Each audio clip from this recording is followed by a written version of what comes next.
सियासत में संभावनाएं असीम होती है, तभी तो इसे संभावनाओं का खेल कहा जाता है।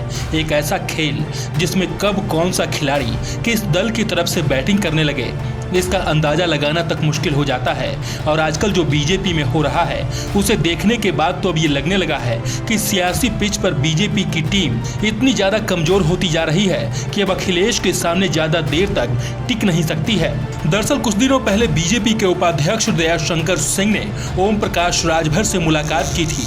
इस मुलाकात की चर्चा लखनऊ की गलियारों में जोर शोर से होने लगी थी। लोग ये सवाल पूछने लगे थे कि आखिर बंद कमरे में क्या बात हुई है, क्या कोई बड़ा उलटफेर होने वाला है।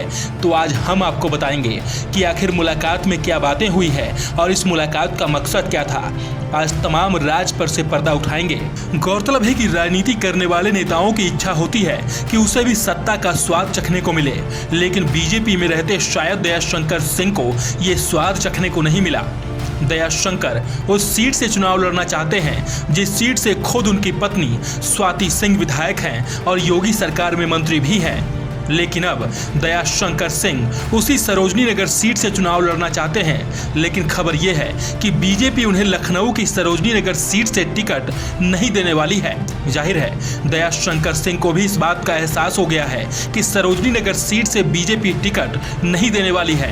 यही वजह है कि अब वो ओम प्रकाश राजभर से मिलकर उनकी पार्टी का टिकट लेना चाहते हैं। इसीलिए उन्होंने पिछले दिनों राजभर से मुलाकात की।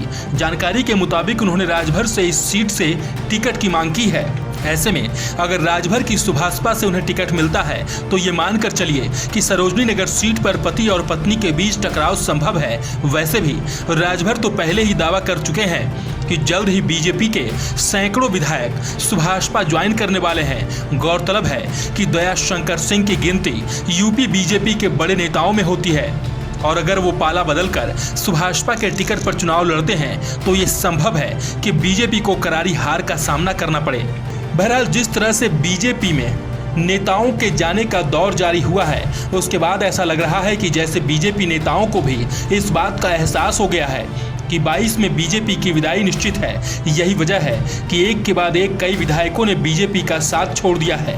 वैसे भी कहा जा रहा है कि दयाशंकर सिंह ने इस बार सरोजनी नगर सीट से चुनाव लड़ने का मन बना लिया है और इसके लिए वो बीजेपी छोड़ने के लिए भी तैयार हैं।